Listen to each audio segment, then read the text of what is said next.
गणपती बाप्पा मोरया, मंगलमूर्ती मोरया. बाप्पाच्या कृपेने तुमच्या सर्व इच्छा मनोकामना पूर्ण हो. घरामध्ये गणपती आले की चाहूल लागते तर ती म्हणजे ज्येष्ठा गौरीची. ज्येष्ठा गौरीची कथा मी आज तुम्हाला सांगणार आहे, त्यामुळे व्हिडिओ स्किप न करता शेवटपर्यंत जरूर बघा. चॅनलवरती नवीन असाल तर चॅनल लाईक करा आणि सबस्क्राईब देखील करा. तसेच कमेंटमध्ये गणपती बाप्पा मोरया जरूर लिहा, जेणेकरून आपल्याला देखील भगवान श्री गणेशांचा आशीर्वाद हा प्राप्त होईल. कहाणी ज्येष्ठा गौरीची. आटपाट नगर होतं, तिथे एक गरीब ब्राह्मण राहत होता. पुढे एके दिवशी काय झालं, भाद्रपद महिना आला. घरोघरी लोकांनी गौरी आणल्या. रस्ती बायका दृष्टीस पडू लागल्या, घंटा वाजू लागल्या. हे त्या ब्राह्मणाच्या मुलांनी पाहिलं. मुलं घरी आली. आईला सांगितलं, आई आई आपल्या घरी गौर आण. आई म्हणाली, बाळानं गौर आणून काय करू? तिची पूजापत्री केली पाहिजे, गावन घातल्याचा नैवेद्य दाखवला पाहिजे, आणि आपल्या घरात तर काही नाही.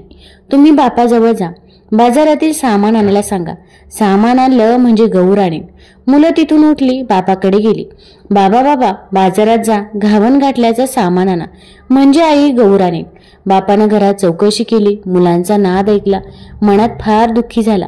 सोन्यासारखी मुलं आहेत, पण त्यांचा हट्ट पुरवता येत नाही. गरिबापुढे उपाय नाही. मागायला जावं तर मिळत नाही. त्यापेक्षा मरम बरं म्हणून उठला. देवाचा धावा केला. तळ्याच्या पाळी गेला. जीव द्यावा म्हणून निश्चय केला. अर्ध्या वाटेवर गेला. इतक्यात संध्याकाळ झाली. जवळच एक म्हातारी सवाशीण भेटली. तिनं त्याची चाहूल ऐकली. कोण म्हणून विचारलं.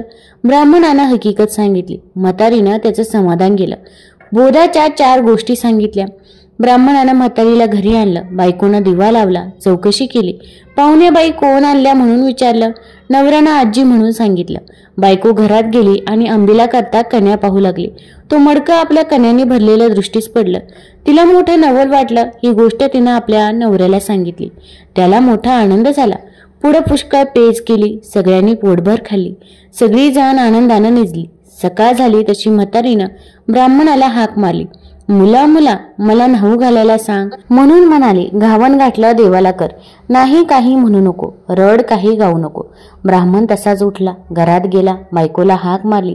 अगं ऐकलंस का? आजीबाईला न्हाऊ घाल असं सांगितलं. आपण उठून भिक्षेला गेला. भिक्षा पुष्कळ मिळाली. सपाटून गूळ मिळाला. मग सगळं सामान आणलं. ब्राह्मणाला आनंद झाला. बायकोनं सर्व स्वयंपाक केला. मुलं बाळा सुद्धा पोटभर जेवली. म्हातारीनं ब्राह्मणाला हाक मारली. उद्या जेवायला खीर कर म्हणून सांगितलं. ब्राह्मण म्हणाला, आजी दूध कोठून आणू? तशी म्हातारी म्हणाली, तू काही काळजी करू नको. आता उठ आणि तुला जितक्या गाई म्हशी पाहिजे असतील तितके खुटे पूर, तितक्यांना दावी बांध. संध्याकाळी गोरज मुहूर्तावर गाई म्हशींची नावे घेऊन हाका मार, म्हणजे त्या येतील. तुझा गोठा भरेल. त्यांचं दूध काढ. ब्राह्मणानं तसं केलं. गाई म्हशींना हाका मारल्या. वासरं सुद्धा धावत आली. ब्राह्मणाचा गोठा गाई म्हशीने भरून गेला. ब्राह्मणाने त्यांचं दूध काढलं. दुसऱ्या दिवशी खीर केली. संध्याकाळ झाली तशी म्हातारी म्हणाली, मुला मला आता पोस्ती कर. ब्राह्मण म्हणू लागला, आजी तुमच्या कृपेने मला आता सगळं प्राप्त झालं. आता तुम्हाला पोस्त्या कशा करू? तुम्ही गेलात म्हणजे ते सर्व नाहीसं होईल. म्हातारी म्हणाली, तू काही घाबरू नको. माझ्या आशीर्वादाने तुला काही कमी पडणार नाही. ज्येष्ठा गौर म्हणतात ती मीच. मला आज पोस्ती कर. ब्राह्मण म्हणाला, हे दिलेलं असंच वाढावं असा काही उपाय सांगा. गौरीनं सांगितलं, तुला येताना वाळू दे. ती साऱ्या घरभर टाक. हंड्यावर टाक, मडक्यावर टाक, पेटीत टाक, गोठ्यामध्ये टाक. असं केलंस म्हणजे कधी कमी होणार नाही. ब्राह्मणानं बरं म्हटलं. तिची पूजा केली. गौर आपली प्रसन्न झाली. तिनं आपलं व्रत सांगितलं. भाद्रपदाच्या महिन्यात तळ्याच्या पाळी जावं. 2 खडे घरी आणावे. ऊन पाण्याने धुवावे. ज्येष्ठा गौर व कनिष्ठा गौर म्हणून त्यांची स्थापना करावी. त्यांची पूजा करावी. दुसऱ्या दिवशी घावणं गोड, तिसऱ्या दिवशी खीर पोळीचा नैवेद्य दाखवावा. सवासणींची ओटी भरावी. जेवू घालावं. संध्याकाळी हळदी कुंकू वाहून बोलवण करावी, म्हणजे त्याला अक्षय सुख मिळेल, सतत संपत्ती मिळेल. ही 60 उत्तराची कहाणी 5 उत्तरी देवाच्या दारी, गायच्या गोठी, पिंपळाच्या पारी सफळ संपूर्ण हो. ज्येष्ठा नक्षत्रावर ही देवी येत असल्याने तिला ज्येष्ठा लक्ष्मी असे म्हटले जाते. तसेच लक्ष्मीची ज्येष्ठा भगिनी अलक्ष्मी हिची पूजा या दिवशी केली जाते. जगात सर्वत्र प्रत्येक गोष्टींना चांगली वाईट, डावी उजवी अशा 2 बाजू या असतातच. तर श्री विष्णूने श्री अलक्ष्मीला दिलेले 3 वर. समुद्र मंथन या लेखात सांगितल्याप्रमाणे मंथनातून श्री महालक्ष्मी आणि तिची बहीण श्री अलक्ष्मीचा जन्म झाला। श्री महालक्ष्मी म्हणजे येणारे धन म्हणजे श्री महालक्ष्मी आणि श्री अलक्ष्मी म्हणजे येणारे धन जो खर्च होतो त्या खर्चाला श्री अलक्ष्मी म्हणतात। याप्रमाणे लक्ष्मीची थोरली बहीण अलक्ष्मी ही देखील पूजनीय आहे। या संदर्भातील प्राचीन आरण्यका अशी आहे की समुद्र मंथनातून अनेक रत्नांबरोबर लक्ष्मी हे रत्न निघाले। साक्षात श्री विष्णूने श्री लक्ष्मीचा पत्नी म्हणून स्वीकार करण्याचा निश्चय केला। त्यावेळी आपल्या ज्येष्ठ बहिणीचा विवाह झाल्याशिवाय आपण विवाह करणार नाही असे श्री लक्ष्मीने सांगितल्यावर विष्णूने तिचा विवाह एका तपस्वीशी लावून दिला। पण श्री अलक्ष्मीचे उपद्रवी अवगुणामुळे तो तपस्वी वनामध्ये पळून गेला। तेव्हा श्री अलक्ष्मी अश्वत्थ म्हणजेच पिंपळाचे झाड वृक्षाखाली रडत बसले। तिथून श्री विष्णू जात असता त्यांनी तिला रडताना पाहिले। तिची हकीकत ऐकून त्यांनी तिचे सांत्वन केले व तिला 3 वरही दिले। पहिला वर जिथे भक्तीचा अभाव, आळस, व्यसनाधीनता, नास्तिकता, अधर्म असेल तिथे तिने वास्तव्य करावे। दुसऱ्यावर शनिवारी अश्वत्थास प्रदक्षिणा घालणाऱ्यास तिने पीडा देऊ नये। त्यामुळे तुम्ही भरपूर वेळा बघत असाल की शनिवारी महिला पिंपळाच्या झाडाची पूजा करत असतात। तिसऱ्यावर दरवर्षी भाद्रपद महिन्यात ज्येष्ठ नक्षत्रावर तिची पूजा केली जाईल असा होता। तेव्हापासून ज्येष्ठ लक्ष्मी पूजनाच्या दिवशी लक्ष्मी व अलक्ष्मी या दोन्ही बहिणींची पूजा केली जाते। या 2 गौरींमधील एक गौर म्हणजे लक्ष्मी घरातच असते, दुसरी बाहेरून आणतात। तीच ज्येष्ठा गौर घरात आणताना तिचाही उल्लेख लक्ष्मी असाच केला जातो। यावेळी जमिनीवर रांगोळीने 8 पावले काढली जातात। प्रत्येक पावलावर थोडे थांबून लक्ष्मीच्या विविध रूपांचा उल्लेख केला जातो। यामध्ये अष्टलक्ष्मीचा समावेश असतो। ही गौर वाहत्या पाण्यातून आणण्याची प्रथा आहे।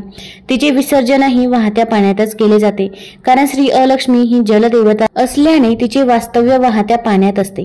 तसेच गौरी हे शिवाच्या शक्तीचे रूप मानले गेले आहे। अपराजित पृच्छा या ग्रंथामध्ये 12 गौरींचा उल्लेख येतो। अग्निपुराणामध्ये गौरी मूर्तीचे सामूहिक पूजन केले जाते असे सांगितले आहे। कहाणी महालक्ष्मीची। आटपाट नगर होतं। तिथं एक राजा होता। त्याला 2 बायका होत्या। एक आवडती होती, दुसरी नावडती होती। आवडतीचं नाव पाट माधवराणी आणि नावडतीचं नाव चिमादेवराणी होतं। त्या राजाला एक शत्रू होता, त्याचं नाव नंदमनेश्वर होतं। तो क्षणी उडे, क्षणी बुडे, क्षणी अंतराळी जाई, क्षणी पाताळी जाई असा राजाच्या पाठीस लागला होता। त्यामुळे राजा वाळत चालला। एके दिवशी राजानं सर्व लोकांना बोलवले, नंदमनेश्वरला मारा म्हणून आज्ञा केली। सर्व लोकांनी राजाला बरं म्हटलं। त्याला जिकडे तिकडे शोधू लागले। त्याच नगरीत एक म्हातारीचा लेक होता। तो आपल्या आईला म्हणू लागला, आई आई मला भाकरी दे, मी राजाच्या शत्रूला मारायला जातो। म्हातारी म्हणाली, बाबा तू गरीबाचा पोट, 4 पावलं पुढे जा, झाडाआड वाळली भाकरी खा, म्हणजे लोक तुला हसणार नाही। पोरानं बरं म्हणून म्हटलं। म्हातारीनं भाकरी दिली। म्हातारीचा पोर भाकरी घेऊन निघाला, सगळ्यांच्या पुढे गेला। इतक्यात संध्याकाळ झाली। सर्व लोक घरी आले। त्यांना नंदमनेश्वर काही सापडला नाही। तशी राजाला फार काळजी लागली। पुढे फार रात्र झाली। म्हातारीचा पोर तिथेच राहिला। पुढे मध्यान्ह रात्री काय झालं, नागकन्या देवकन्या तिथं आल्या। महालक्ष्मीचा वसा सांगू लागल्या। पोराने विचारलं, बाई बाई यानं काय होतं? त्यांनी सांगितलं, पडलं झडलं सापडतं, मणिचिंतलं कार्य होतं। इतकं ऐकल्यावर तोही त्यांच्या बरोबर वसा बसू लागला। पूजा केली, घागरी फुंकल्या। पहाटेच महालक्ष्मी माय कोल्हापुरी जाती जागती झाली। तसा नागकन्या देवकन्यांनी आशीर्वाद मागितला, तसा यांनीही मागितला, तसा देवीनं दिला। राजाचा शत्रू मरेल, तुला अर्ध राज्य मिळेल, अर्ध भांडार मिळेल, माडीशी माडी बांधील, नवलवाट नाव ठेवील, तो वैरी डावा पाय मस्तकी घेऊन उद्या राजाच्या अंगणात मरून पडेल असं म्हणून देवी अदृश्य झाली। म्हातारीचा पोर घरी आला। दुसऱ्या दिवशी राणी पहाटे उठली, परसात आली, राजाचा वैरी मेलेला पाहिला। तिला आनंद झाला। तशी तिनं ही गोष्ट राजात जाऊन सांगितली। राजाने चौकशी केली। म्हातारीचा पोर सगळ्यांच्या मागं होता, त्यानं याला मारलं असेल असं लोकांनी राजाला सांगितलं। राजानं त्याला बोलावू धाडलं। म्हातारीचा पोर राजाच्या घरी आला। त्यानं राजाला विचारलं, राजा राजा आळ नाही केला, अन्याय नाही केला, मला इथं का बोलावलं? राजा म्हणाला, भिवू नको, घाबरू नको, माझा वैरी नंदमनेश्वर कोणी मारला? सगळे लोक तुझं नाव सांगतात, याचं काय कारण ते सांग। राजाला पोर म्हणाला, राजा मी मारला नाही, पण तो देवीच्या वरानं मेला। राजा म्हणाला, ती देवी कोणती? तिला तू कुठे भेटलास? पोर म्हणाला, सगळ्यांच्या पाठीमागून निघालो, त्यांच्या पुढे थोडा गेलो, शिळी भाकर झाडाआड करून खाली। येता येता रात्र झाली, झाडाखाली वस्ती केली। रात्री नागकन्या देवकन्या तिथं आल्या। त्यांनी महालक्ष्मीचा वसा बसला। त्याची मी चौकशी केली। पुढे मी पूजा केली, घागरी फुंकल्या, पहाटेस महालक्ष्मी माय कोल्हापुरा जाती जागती झाली. सर्वांना आशीर्वाद दिला तसा मलाही दिला.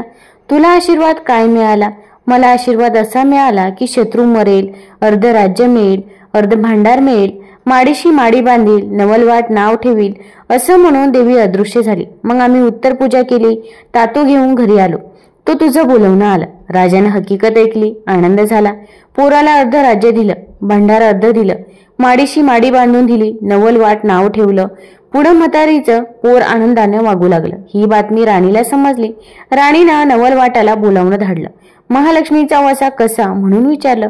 नवलवाटानं तातू दाखवला. तिला सांगितलं, अश्विन मास येईल, पहिली अष्टमी येईल, त्या दिवशी 16 सुतांचा तातू तेल हळद लावून करावा. 16 दुर्वा 16 तांदूळ घेऊन तुळशीची पंचामृती पूजा करावी, 16 अर्घ्य द्यावीत, मग धूप दीप दाखवावा, नैवेद्य दाखवून कहाणी करावी. ज्यास हा वसा घेणं असेल त्यानं तातूची पूजा करावी. तातू हातात बांधावा. दुसरी कहाणी चतुर्थीला व तिसरी चतुर्दशीला करावी. याप्रमाणे दर अश्विन मासी करावं. स्वतः तिनं वसा समजून घेतला. ते व्रत पाळू लागली. पुढे एके दिवशी काय झालं? राजा राणीच्या महाली आला. सारी पाठ खेळू लागला. राजानं राणीचा तातू पाहिला. हे काय म्हणून विचारलं. राणीनं तातूची हकीकत सांगितली. राजा म्हणाला, माझे घरी हारे बहू, दोरे बहू, कांकणे बहू, कळाबे बहू, रथाचं सूत तोडून टाक, मला याची गरज नाही. पुढं रात्र झाली. राजा राणी निजली. सकाळी दासी बटकी महाल झाडू लागल्या. केरात त्यांना तातू सापडला. दासींनी तो तातू नवलवाटाला दिला. त्याला राणीचा राग आला. इतक्यात काय चमत्कार झाला. त्याला नावडती राणी भेटली. तिनं तो तातू मागितला. हा म्हणाला, उतशील मातशील, घेतला वसा टाकून देशील. तिनं सांगितलं, उतणार नाही, मातणार नाही, घेतला वसा टाकणार नाही. तसा तातू तिच्या हवाली केला. वसा सांगितला. पुढे अश्विन मास आला. पहिली अष्टमी आली. त्या दिवशी काय चमत्कार झाला. देवी महालक्ष्मीनं म्हातारीचं सोंग घेतलं. पाट माधव राणीचे महाली गेली. महालक्ष्मी तिला आठवण आहे किंवा नाही हे पाहू लागली. तो घरात कोठे काहीच तयारी दिसेना. तेव्हा ती पाट माधव राणीला म्हणू लागली, अगं अगं पाट माधव राणी, पुत्राची माय, आज तुझ्या घरी काय आहे? राणीनं उत्तर दिलं, आज माझ्या घरी काही नाही. तेव्हा ती राणीला पुन्हा म्हणाली, अगं अगं पाट माधव राणी, पुत्राची माय, म्हातारीला पाणी देशील तर तुझ्या राज्याला पुरे होईल. राणीनं उत्तर दिलं, म्हातारीला तांब्याभर पाणी दिलं तर माझ्या राज्याला पुरणार नाही. तेव्हा म्हातारीनं पुन्हा पाट माधव राणीला हाक मारली, अगं अगं पाट माधव राणी, पुत्राची माय, म्हातारीला दही भाताची शिदोरी देशील तर तुझ्या राज्याला पुरे होईल. राणी म्हणाली, म्हातारीला दही भाताची शिदोरी दिली तर माझ्या राज्याला पुरणार नाही. म्हातारीला राग आला. तिने शाप दिला. तो काय दिला? सवतीच्या नहाने डाराडोरी करत असशील, अर्ध अंग बेडकाचं, अर्ध अंग मनुष्याचं, अशी होऊन पडशील. इतकं राणीनं ऐकलं. खदा खदा हसली. पुढं म्हातारी निघून गेली. तो चिम्मादेव राणीच्या महाली आली. इकडे तिकडे पाहू लागली. तो तिला जिकडे तिकडे गडबड दिसली. एकीकडे पूजेचं साहित्य दिसलं, दुसरीकडे महालक्ष्मीचा मुखवटा मांडलेला पाहिला. तिने चिम्मादेव राणीला विचारलं, अगं अगं चिम्मादेव राणी, पुत्राची माय, आज तुझ्या घरी काय आहे? तिनं उत्तर दिलं, आज माझ्या घरी महालक्ष्मी आहे. तेव्हा म्हातारी म्हणाली, महालक्ष्मी म्हणतात ती मीच. राणी म्हणाली, कशानं ओळखावी, कशानं जाणावी? तो ती सकाळी कुवारीन झाली, दुपारी सवासीन झाली, संध्याकाळी पोक्त बायको झाली. अशा तिन्ही काळा तिनं तिला पालटून दाखवल्या. नंतर राणीनं तिला घरात बोलवलं. नाहू माखू घातलं, पितांबर नेसायला दिलं, चौरंग बसायला दिला. राणीनं व नवलवाटानं तिची पूजा केली. संध्याकाळ झाली. देवी समोर दोघे जण घागरी फुंकू लागल्या. तसा घागरीचा आवाज राजाच्या कानी गेला. दुपाचा वास महाली आला. तशी राजाने चौकशी केली. शिपायांना हाक मारली. नावडतीच्या घरी आवाज कशाचा येतो तो तुम्ही पाहून या. शिपाई नावडतीच्या घरी आली. महालक्ष्मीचं दर्शन घेतलं. तसेच ते परतले. राजाच्या महाली आले. पाहिलेली हकीकत सांगितली. तसा राजा म्हणाला, मला तिथं घेऊन चला. शिपाई राजाला घेऊन राणीकडे आली. राणीनं पंचारती ओवाळली. राजाचा हात धरला. मंदिरात घेऊन गेली. सारी पाठ खेळू लागली. खेळता खेळता पहाट झाली. पहाटेस महालक्ष्मी माय कोल्हापुरा जाती जागती झाली. तसं राणी म्हणाली, माय मला आशीर्वाद दे. महालक्ष्मी म्हणाली, तुला आशीर्वाद काय देऊ? राजा तुला सकाळी घेऊन जाईल आणि तुझी सवत तुझ्या नहाने डाराडोरी करील. अर्ध अंग बेडकाचं, अर्ध अंग मनुष्याचं, अशी होऊन पडेल. तशी चिमादेव राणीनं तिची प्रार्थना केली की तिला इतका कडक शाप देऊ नये. तसं देवीनं सांगितलं की राजा तिला 12 वर्षे वनात तरी धाडेल. असं म्हणून देवी अदृश्य झाली. उजाडल्यावर राजानं तिला रथात घातलं. वाड्यासमोर घेऊन आला. पाट माधव राणीला निरोप धाडला की राजा राणीला घेऊन येतो आहे. तिला तू सामोरी ये. तशी ती फाटकं तुटकं नेसली, घाणेरडी चोळी अंगात घातली, केस मोकळे सोडले, कपाळी मळवट भरला, जळतं खापर डोकीवर घेतलं आणि ओरडत किंचाळत पुढे आली. तो राजाने विचारलं की ओरडत किंचाळत कोण येत आहे? भूत आहे की खेत आहे? शिपायाने सांगितलं, भूत नाही, खेत नाही, तुझीच राणी तुला सामोरी येत आहे.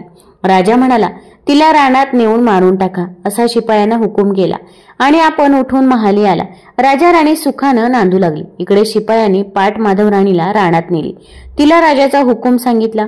राणी मुळमुळू रडू लागली. तसंच शिपायाने सांगितलं, बाई बाई रडू नको, आम्ही तुझ्या हातचे खाल्ले प्यायले आहे, आमच्याच्याने काही तुला मारवत नाही, म्हणून आम्ही तुला सोडून देतो, पुन्हा तू या राज्यात काही येऊ नको, असं म्हणाले. राणीला तिथे सोडून दिलं आणि ते तिथून निघून नगरामध्ये गेले. नंतर ती तशीच फिरता फिरता एका नगरात गेली. पहिल्यानं कुंभाराच्या आळीत गेली. तिथं नव्या राणीला नवा कळस घडवित होते, परंतु एकही कळस उतरेना. त्यांनी चौकशी केली, नवा माणूस कोण आला आहे तो ही सापडली. त्यांनी तिला हकलून पिटवून लावली. पुढं ती कासाराच्या आळीत गेली. तो तिथं नव्या राणीला चुडा करत होते, पण एकही चुडा उतरेना.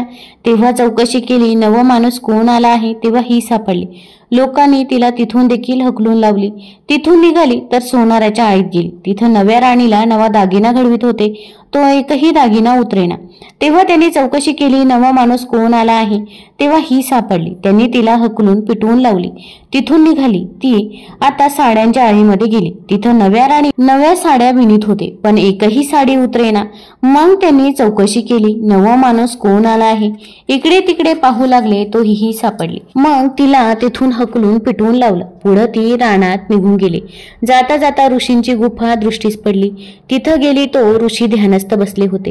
ती तिथंच राहिली. ऋषी स्नानाला गेले म्हणजे ही आपली सारवासारव करी, पूजेचं मांडून ठेवी, अशी तिनं 12 वर्ष सेवा केली. ऋषी प्रसन्न झाले. ते म्हणाले, इथं झाड सारवण कोण करतं त्यानं माझ्या समोर यावं. तशी ती ऋषींच्या पुढे आली, नमस्कार केला. ऋषींनी झाड सारवण्याचं कारण विचारलं. ती म्हणाली, अभय असेल तर सांगते. ऋषींनी अभय दिलं. राणीनं पहिल्यापासून हकीकत सांगितली. ऋषींनी पोत्या पुस्तकं वाचून पाहिले. तो तिच्यावर महालक्ष्मीचा कोप आहे असं समजलं. ऋषींनी तिच्याकडून महालक्ष्मीची पूजा करवली. रात्री घागरी फुंकवल्या. पहाटे महालक्ष्मी माय कोल्हापुरा जाती जागती झाली. तसा राणीनं आशीर्वाद मागितला. देवी रागवली होती. ऋषींनी देवीजवळ क्षमा मागितली. तेव्हा देवीनं उशाप दिला, या झाडाखाली सगळी तयारी कर, पाय धुवायला पाणी ठेव, चंदनाची उटी ठेव, फराळाची तयारी कर, कापुरी विडा ठेव, वाळ्याचा पंखा ठेव, त्याला सगळ्याला तुझ्या हाताचा वास येऊ लागेल. राजा इथं आज उद्या येईल, तहानलेला असेल, त्याचे शिपाई थंड पाण्याचा शोध करतील, ते ही असली सगळी तयारी पाहतील, राजाला जाऊन सांगतील. नंतर राजा इथं येईल. त्याप्रमाणे दुसऱ्या दिवशी तिथं राजा आला. थंडगार चहा पाहिली, स्वस्थ बसून विश्रांती घेतली. नंतर पाय धुतले, पोटभर फराळ केला, पाणी प्यायला, कापुरी विडा खाल्ला, आत्मा थंड झाला. पुढं राजानं शिपायांना विचारलं, इथं मी पाणी प्यायलो, फराळ केला, विडा खाल्ला, याला सगळ्याला पाट माधव राणीच्या हाताचा वास कसा आला? शिपाई म्हणाले, अभय असेल तर सांगतो. राजानं अभय दिलं. तेव्हा शिपाई म्हणाले, आम्ही तिच्या हातचं खाल्लं प्यायलो, आमच्याच्यानं काही तिला मारवलं नाही, म्हणून आम्ही तिला सोडून दिलं. राजा म्हणाला, असं असेल तर तिचा आसपास शोध करा. शिपाई निघाले. ऋषींच्या गुफा पाहिल्या. तिथं ही सापडली. राजाला जाऊन शिपायांनी सांगितलं. राजा उठला, ऋषींच्या गुफेमध्ये गेला. त्यांचं दर्शन घेतलं. ऋषींनी ओळखलं. त्याला सगळी हकीकत सांगितली. पुष्कळचा बोध केला. राणीला नमस्कार करायला सांगितला. नंतर तिला हवाली केलं. तसा उभयंतांनी ऋषींना नमस्कार केला. त्यांनी त्यांना आशीर्वाद दिला. पुढे राजानं तिला रथात घातलं. आपल्या नगरी घेऊन आला. बाहेर उभा केला. राणीला निरोप पाठवला. राजा पाट माधव राणीला घेऊन येत आहे, त्याला तू सामोरी ये. तशी राणी न्हाली, माखली, पितांबर नेसली, शाल जोडी पांघरली, अलंकार घातले. नगरच्या नारी बरोबर घेतल्या आणि वाजत गाजत राणी समोर गेली. राजानं विचारलं, वाजत गाजत कोण येत आहे? नागकन्या की देवकन्या? तसं शिपायांनी सांगितलं, नागकन्या नाही, देवकन्या नाही, तुझीच राणी तुला सामोरी येत आहे. तेव्हा राजा पाट माधव राणीला म्हणाला, तू जर अशी सामोरी आली असतीस तर तुला इतके हाल भोगावे लागले नसते. राणी उगीच बसली. राजानं चिमादेव राणीला उचलून रथात घेतली आणि दोघींसह वाजत गाजत आला.